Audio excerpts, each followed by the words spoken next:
Celebrity Jeopardy. The host is Alex Trebek Bourque. Is Alex Trebek Bourque? Mark, are you here?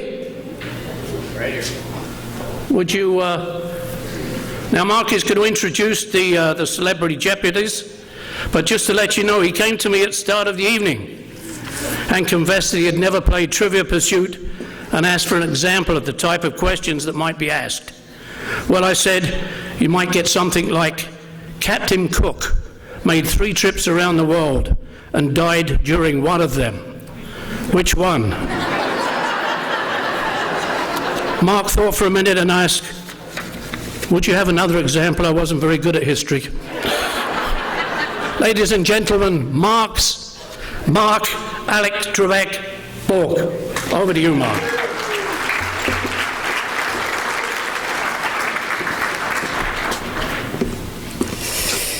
Greetings, one and all. I hope you're going to have a great time tonight.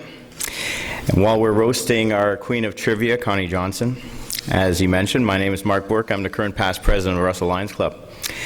Originally, we were asked to try and put on some sort of mock trivia night, but after participating in some of your trivia nights, I'm thinking, how do you mock that, really?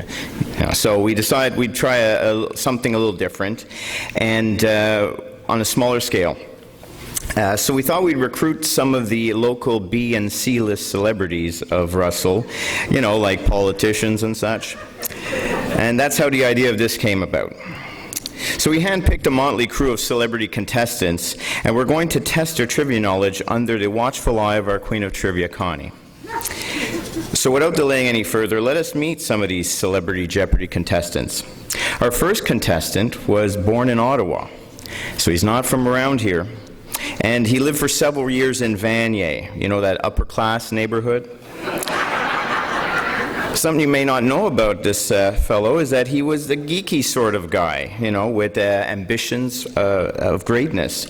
And he surrounded himself by with comic books and sci-fi, and he wondered where his ambitions could lead him. And he thought, convenience stores.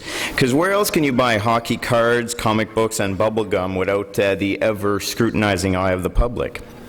And besides, Big Bang Theory wasn't on TV back then, so, you know, all things geeky were not cool then. So after arriving at Russell, he became less content with the convenience stores, so he thought, hey, where should I go? Maybe I should leap into politics. And those of you who know about sci-fi and fantasy, how far is the world of politics from sci-fi and fantasy? So after a 10 years counselor, he decided he'd like his shot at mayor, and so we'd like to test the local mayor's trivia tonight, so please help me welcome Mayor Pierre Leroux.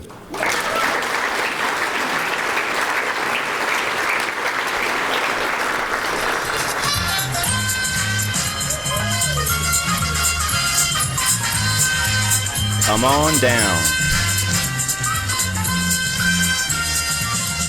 Now, what you can tell with our mayor is that he's not the tallest fellow in the world, so when we designed the podiums, we hadn't measured him, so we have a step stool in the back that might help him get a little higher.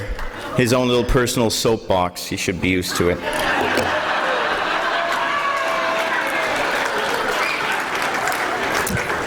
So for our next contestant, we have a man who has time and time again offered his involvement to many Lions fundraisers. He never shies away, and more often than not offers to break a leg on stage for one of our causes. A few years ago, you'll note that he literally broke his ankle by falling off the stage for our first ever Doc Fest. Who else would do that? Sit in a gurney in front of everyone for the remainder of the Lions fundraiser, none other than the Doc, Dr. Gerry Heymans. Come on down.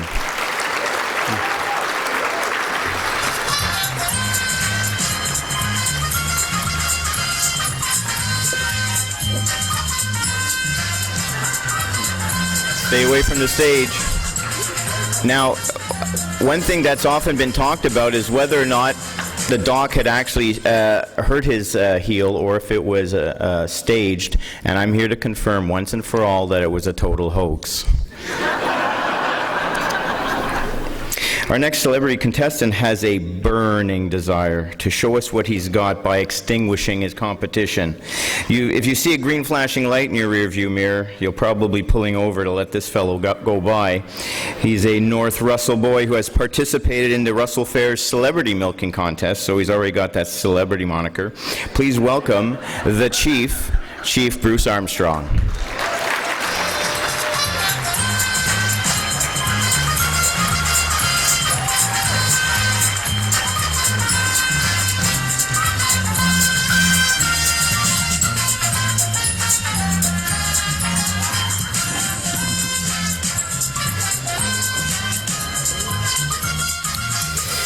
Last but not least, we have a local boy who has gained some notoriety in the news media circles. His writing has graced the pages of the Ottawa Sun, along with the Sunshine Girl. You've probably read his Caster Country in the Chesterfield Record. You've seen him at the Russell Fair furiously pulling on a cow's teat during their celebrity milking contest. And as many of you have attended the Ottawa Valley Farm Show, of which he manages, please join me in welcoming Tom Van Dusen, the reporter.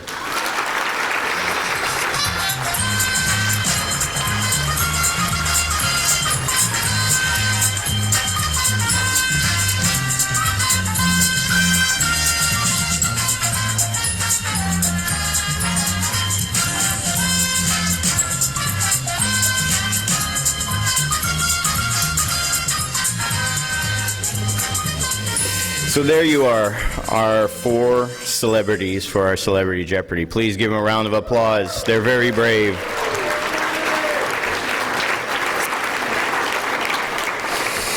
So after that long-winded introduction, do we have enough time to proceed, actually? Yeah? Okay, perfect. All right. So I'd like to first, we want to make sure everything goes correctly tonight, so I'd like the contestants to test their buzzers to make sure their buzzers are functioning properly. Can you test your buzzer? Oh, okay, good. We had a very small budget. Just a minute, Mark. I think I've got an issue with my horn. Your horn's not working correctly? My horn's not working properly. Chief Bruce, you know there's medications for problems like this, Bruce. I'm going to get you a male horn right here, Bruce. You're just blowing the wrong horn, Bruce. There we go, Bruce. Thanks, Doc. We're good to go, Mark. Just to be clear, I don't think it's the size or the sound of the horn, but how you use it.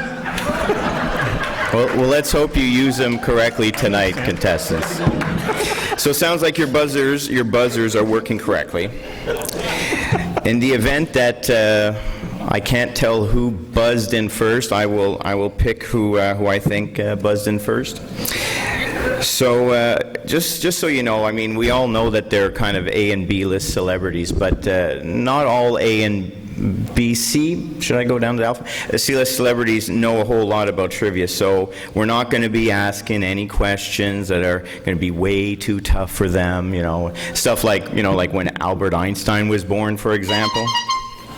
March 14th, 1879. Let me just look that up there, hang on.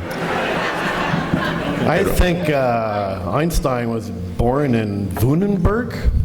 In Württemberg? Hang on, let's check out good old Wikipedia. Wait a sec. You're probably wrong. Doc? His parents were Herman and Pauline Einstein. All right, I may have miscalled that. Tom, you have something to add? Something very interesting, actually. Super Dave Osborne's real last name is Einstein. And Super Dave's brother, the actor Albert Brooks' real name is actually Albert Einstein. If your last name is Einstein, why would you go and name your kid Albert? That's the question. I don't know. They had high hopes, maybe. I don't know. Leave it to the reporter to know the obscure. This is going to be tough tonight, guys. That's my job. Details. Details. Oh. All right, settle down, guys. I This is think you've proven your point that you kind of know some stuff. Well, let's see how much stuff you really know. So we're gonna start off with some questions. Is that okay, Your Highness? Can we may proceed? Okay, good. We don't want to take too long. Okay. So our first question is of Russell importance. So many of you may know this answer. Maybe you do not. Your first question: no one knows when it started or who started it, but has become part of Russell lore, as well as a pain in the neck to the local municipal employees who have to deal with it. Russell's gum pole, or gum post, is a street sign that is adorned by hundreds of chewed and squashed chewing gum wads located near which intersection? Okay, hang on. I think Gerry got that one first. Top Lane and Jawbreaker Road. That would be it. No. It's a local trivia. Yes. Sorry, guys. Concession Road and Castor, the center of town. Well, you might be happy that you got a second chance to answer that question, but you are incorrect. That is not the location of that gum pole. So, Breaks down. I believe that was Tom. I know the answer. It's Forest Road and Craig Street, for sure. That would be incorrect as well. Bruce? I'm going to go with First Street, and believe it or not, First Avenue. First Street and First Avenue? Like, we that? actually have two streets named First that Circled it a intersect? few times today. Yeah, I'm going with that one. Really? Our great metropolis of Russell, we ran out of names and ended up having two streets with the same name and they intersect. Lovely. Okay, so that was your answer, First and First. I hope you don't have a fire at First and First, because that would be incorrect. Near the... Mayor Pierre? Want to take... Oh, there you go. Rises to the occasion. I would like to say I believe it's Concession and Legion Lane. And the crowd agrees with you. You would be correct on that one. Congratulations. And I'd like to specify that all the chewing gum on the post, I believe, does not come from Pierre et Fils Dépanneur Video at 951 in Embrun.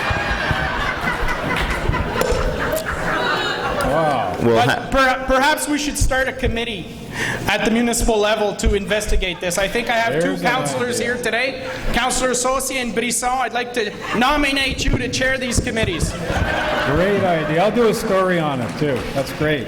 actually, Cindy might not want to sit on that committee because gum is Bible. So why be a part of such a committee? And as a physician, I'm going to make sure that this heritage site, if it be deemed as so, that we're certainly not spreading microorganisms that are unhealthy to our community. So we've got to have, the health board and, making sure that the pole is disinfected, preserving the gum, yes, that is true, but, I think with Bruce's aid and the mayor and the Historic Society, this could be a very welcome site in Russell, yes. Well, thank you, Lion. We're looking at fire tape around that pole tonight. First thing, Gerry, you can help me with that? We're going to do that after hours. Perfect. My good wife So agrees to part with me. The smell of Tutti Frutti will be in the air, along with charcoal. All right, well, thank you for that. I should remind the contestants that unless we want to be here too long, we're going to try and keep those comments to a Are we having minimum. a committee meeting right now, Mark, or You later? want to discuss that decision, that motion in a committee there? Okay. We'll bring it back later on. All right, perfectly. So we're going to move things along there. I realize how eager you are of showing off your knowledge, but we want to make sure we move on. So the next question is of importance to the Russell Lions, in fact. It's about the Russell Lions Lobster Feast. And it will take place this year, the last Saturday or the Saturday in May, past the Victoria Long Weekend. I believe it's the 28th, I think that's what it is, And how can people obtain tickets for that? Okay, wait a sec. I wasn't paying attention there. So because I don't know who rang in first, I'm going to give you each a chance to give an answer, and then we'll check at the end to see who got it right. So we'll start with Mayor Pierre there. I would say from Russell Pronto, and I'm sure they have nothing to do with the gum post. So Bruce, What would be your Well, answer? I'm thinking in today's technology, the easiest way is to buy them online. I think that's where you Buy get them online, really? You Exactly. think we're so I think so we're there. with We're it? there, yes. All right. So, Gerry, Dr. Gerry, what would be your answer? There's so many right answers, but because Jack McLaren lives on the main street and he's been around, I thought we'd have Jack as the main person to contact. So, Lion Jack McLaren is your answer, okay? And Yeah. Tom, what would be your answer? Well, I can't imagine the Russell Lions Club would expect one guy to do all the work. So I'll say any Russell Lion, you can get your ticket. Okay, so those were very good answers, and I'm pleased to say that you are all in fact correct. It is not just Lion Jack who has to sell all the tickets, but you are in fact all correct. So there's a little plug for Lobster Feast. All right, so a follow-up question to on Lobster Feast. What's special about this year's Lobster Feast? Do you guys know that? I think Gerry, was that? I think you buzzed in first for that one, eh? What will be special about this year's Lobster Feast? There'll be live lobsters. Live lobsters before they're cooked, or we'll just serve them live? All the time. So there'll be the pot clanging. Do you realize how much work that would be? Everybody says that, and we try and tell them, it'd take forever to serve your lobsters. So no, you are Prolongs the evening. you are incorrect on that one. They'll be served cold, but with hot butter. So does anybody else want to take a stab at that? Bruce, I saw you buzzing in.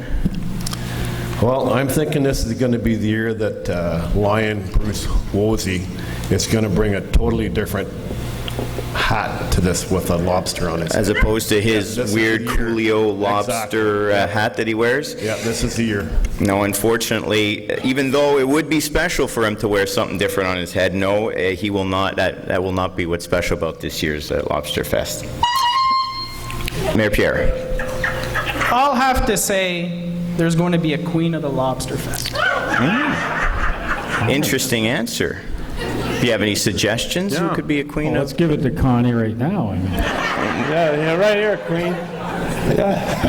So we should just forego the whole Miss Canada type of pageant and just.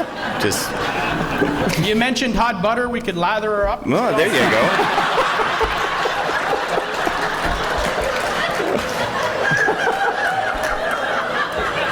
Another roast. Yeah. I could smell it already.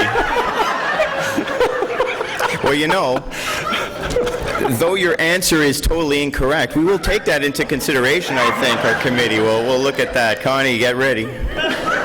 So I guess it's up to Tom. Would you want to try an answer to well, that? I'm going to go with the special thing this year. It's the 30th anniversary of the Russell Lions Lobster Feast. You would be, in fact, correct on that. Lobster Feast has been around for 30 years this year. So would I be correct in assuming, Tom, the fact you need to answer that question, that you've been to every Lobster Feast in the last 30 years? Well, I wouldn't say every one of them. But you're going to go to this one, though, right? Yeah. Good.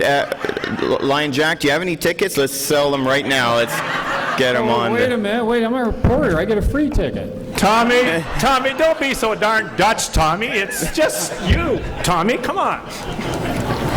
Open your pockets, Tommy. All right. So There's nothing there, Jerry. settle down, celebrities. I think we should write that story, Gerry. So we'll be looking for Tom later with our Lobster Fest tickets there.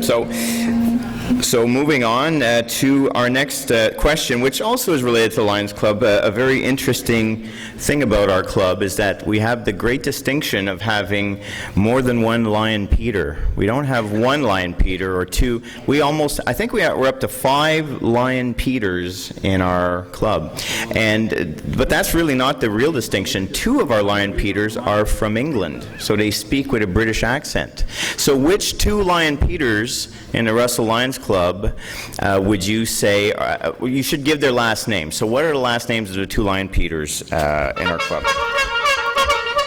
I think I saw Gerry buzz in first there. Line Peter Calling and Line Peter. I need an answer. A bit of a memory lapse or wandering, guys. Here we go. Not you, Say we don't have Jerry. much time, eh, Mark? I'm going to have to ask you to submit your answer there because it's taken a little too long. Okay, so that would be incorrect. Lion, Peter Cowling, and Lion, no name. You could have at least said Lion, Peter, and then nothing. But so anybody else want to try? Bruce, I see you there. I'm going to go with Lion Peter Marr and Lion Peter Romy. That would be incorrect. In fact, Lion Peter Romy doesn't have an English or British accent. He has more of a Dutch accent, I would say, if anything. So, no, that would be incorrect. Anybody else want to try that one there? Tom. I believe it's Lion Peter Wickens and Lion Peter Marr. No, that would be incorrect. That would be incorrect. Pierre, it's up to you. By process of an elimination, Lion Peter Cowling and Lion Peter Wicken? That would be correct. Very That's why good. he's the mayor. Know your lions. Wow. In fact, when we have our Lions meetings and we all greet each other, I love standing beside them when they go, "Hello, my name is Lion Peter, I'm Lion Peter, I'm Lion Peter." It's actually quite comical. We're looking for a third Lion Peter from across the pond just to mix it up even more. All right, so the next series of questions, celebrities, were handpicked by our Queen of Trivia, Connie Johnston. Oh, now we're in Ooh, So, Connie, don't test us out, Connie. Now we're moving up. Connie, if ever they step out of line or you want to do something or wapow them in some Am way. I going here? How do I turn this on? Press that button. You were on. Was I on? Oh, there you go. Oh, righty. So on. Okay. So feel free to jump. I'm on. Feel free to jump in if things I are will. untoward or. I will. All right. Careful, okay. guys. So the first question in this series were handpicked by Connie. So keep that in mind.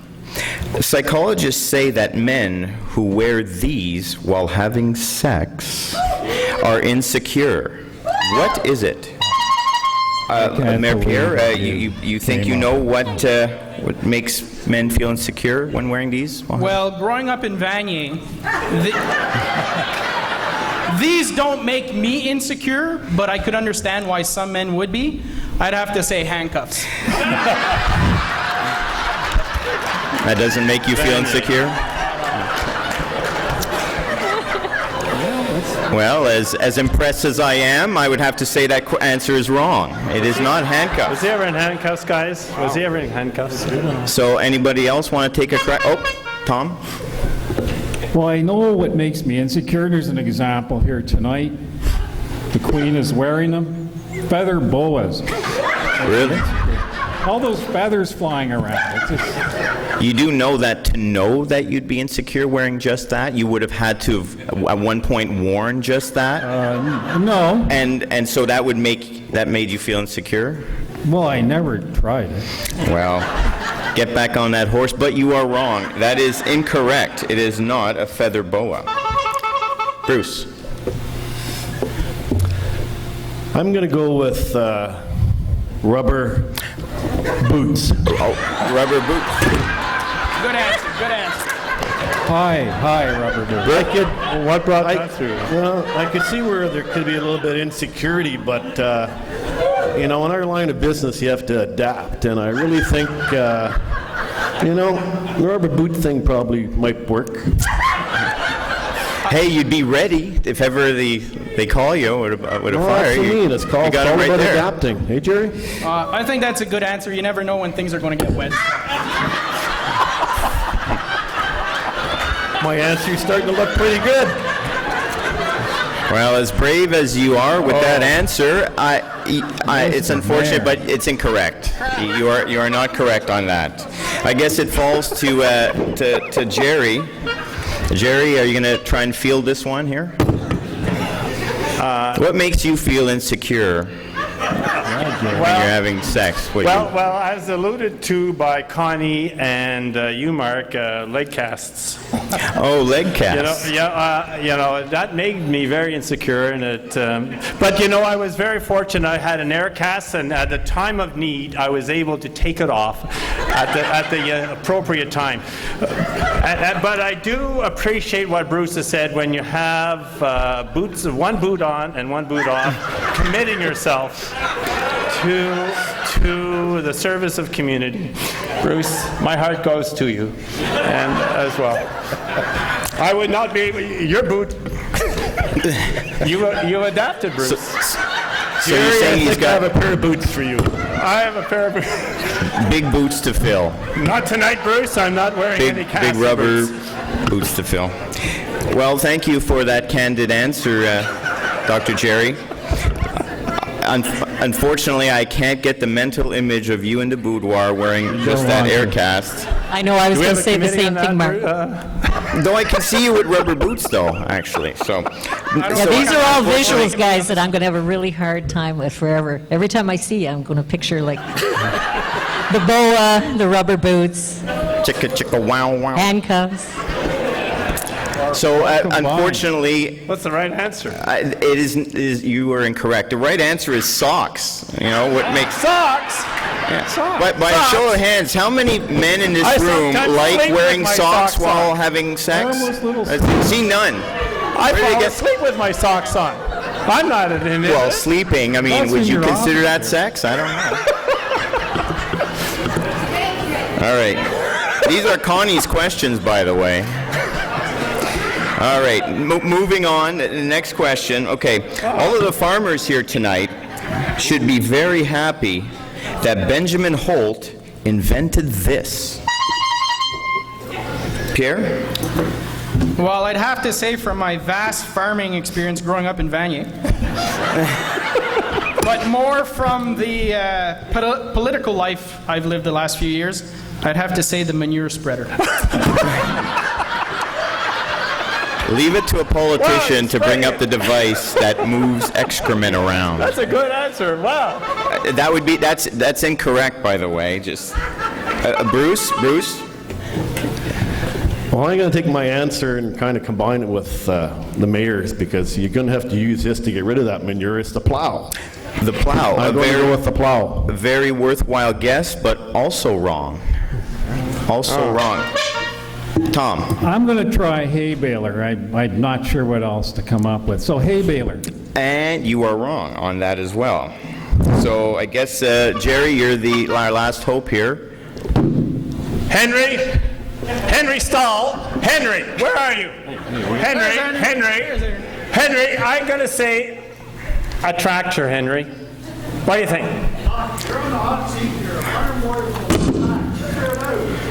Yeah, you're a farm boy. Whoa. Are we calling a friend here now? I don't. Game show. You see, we didn't establish that moderator. rule to begin with. There, so. This isn't in the rules. He can't do it. I will allow it because he did say an answer and Henry didn't provide one. So you feel confident with that answer, Gerry? Did Henry's non-answer support your answer and therefore make you feel comfortable with it? I've seen a lot of Henry's tractors, Many of us have. and I've driven a few tractors, and I'm going to stand by tractors. Well, you are correct. Benjamin Holt did in fact invent the tractor. All right, so the next question has a local flavor to it. Our clothes, including Dr. Gerry's smock, are bright white, much bright whiter than because of the invention of Javex. But did you know that there's a Russell connection there? Can you name the Russell resident who had a direct connection with the invention of Javex? Okay, you, Gerry? Well, who else? She was born here. She was raised here. No other than our Queen, Connie Johnston. Her gloves seem pretty white, and we've all seen her wearing bright Look white. at those gloves. Pristine. Well, They're washed in Java. I'm sorry to say that is incorrect. Huh? It's incorrect. It's not. Oh, Tom? I'm going to go with Arm & Hammer. Ah, showing your knowledge. Arm & Hammer is actually is owned by or was started by a guy called Armand Hammer, believe it or not. But Was he raised in Russell? no, he does not. But I'm impressed with your connection there. But you are also wrong, Tom. You are wrong. I'll say Greg Rokosh. No, you are incorrect. We have seen him in some really nice white shirts and such, and I'm sure his socks are bright white, but no, it is not Greg Rokosh. Bruce. It's the man.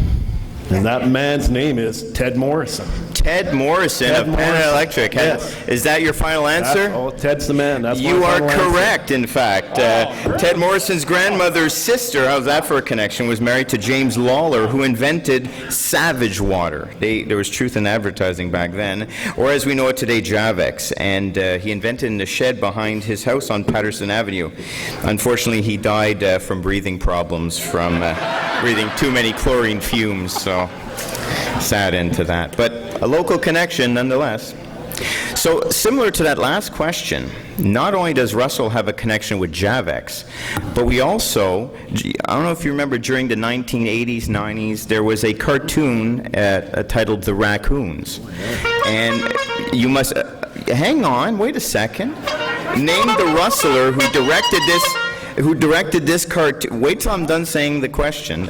Who directed this cartoon and who, by the way, made a huge donation for tonight's live auction. So now you may, okay, start. Tom, they were distracted, but that doesn't count. You got in the, see, look, they're fixing their horns. Look at that. I'm sure the answer is my good friend Paul Shibley. Yeah, you are correct. It is Paul Shibley. And I'm proud to say I own a piece of Paul Shibley's art. Well, and we also thank Paul Shibley for his donation as well. Moderator, my horn just broke. You broke your horn.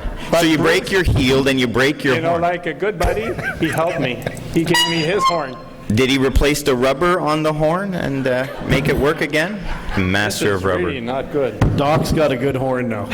There you go. Perfect. All right. Okay. So, guys, we're going to move on a little bit because we don't want to take too long. The next question is a very quick question. What color is the black box in an airplane?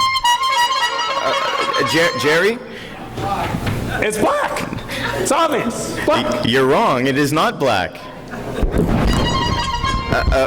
Pierre, I think you buzzed in first. I think Gerry was very close, but after the plane goes down, it's charcoal. That makes sense, but no, it is not a charcoal color. That is incorrect. Anybody else want to? Tom. I'm going to go with the opposite of black, red. So to you, the opposite of black is red and not white? Okay. And you are incorrect. Bruce. Well, I have had some training on this, so I think I've got this one, boys. I'm going to say orange. And you are correct. It is orange. Oh, Mr. Moderator, that's crazy. I used to have a little black book way back when. And the color was, black.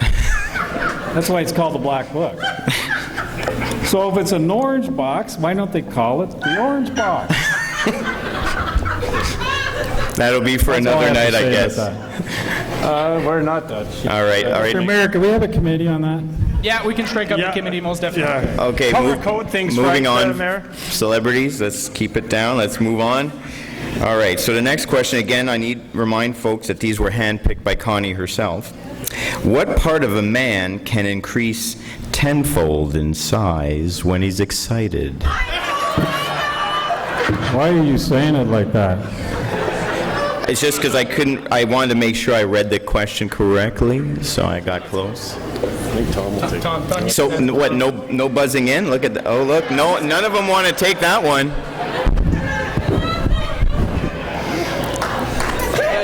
Come on, Tommy.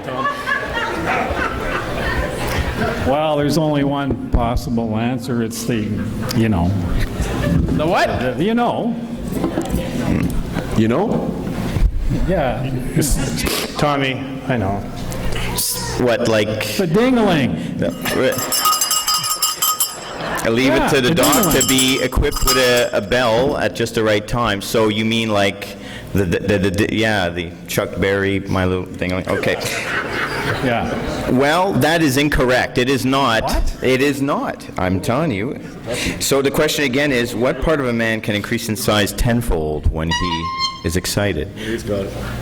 Well, I was leaning towards Tom's answer, but I'd have to say To the left, eh? I get excited when my wallet grows tenfold. And my wife as well gets excited when my wallet grows tenfold. I would like most of our wives, less so with Tom's answer, but more so with your answer. Is that what happens when you're the mayor? It grows tenfold? What did she say? Maybe. I give up my queen. I want to be mayor.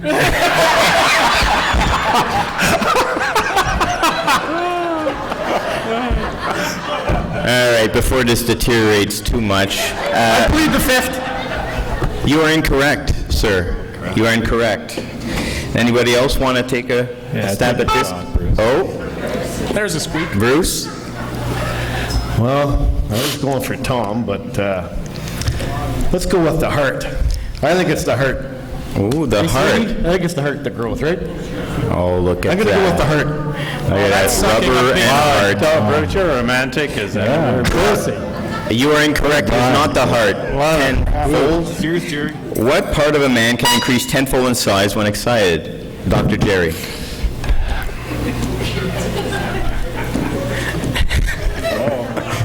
I flunked that course. I was going to agree with Tommy. Where's our guy's brain, and it's there. So I guess I'm glad I went more to school than 1 year. Okay, so I say pupil because, okay, now that's kind of a small area, but the pupil, when we're tense and it's less than a millimeter. The pupil. And when we're excited and we're delighted, it really grows wide. Tenfold. And dilates, so it's more than 10 times bigger. So 10 times bigger is pretty, Tom, 10 yeah, I know, times bigger yeah, I what know. you Some said guys was- are blessed, I know. That would have been huge. But pupil, so is that your final answer there, Jerry? With great pupils. And you would be correct. It is the pupil. Congratulations. Well, that was fixture off. You knew that one. You're just playing with us. You know, that wasn't Well, a you medical know, question, folks. But Tommy had to say the word that was all on our minds, yes. And he had to let the Ding-a-ling. Okay, well, that question was the last question of the night, fellas. I tallied up all the score, and something unexpected kind of happened. So I've got to confer with the Queen of Trivia here, just to make sure. Please bear with me, okay? If I just say so, Mark, though, your hair looks good tonight. Those highlights are nice.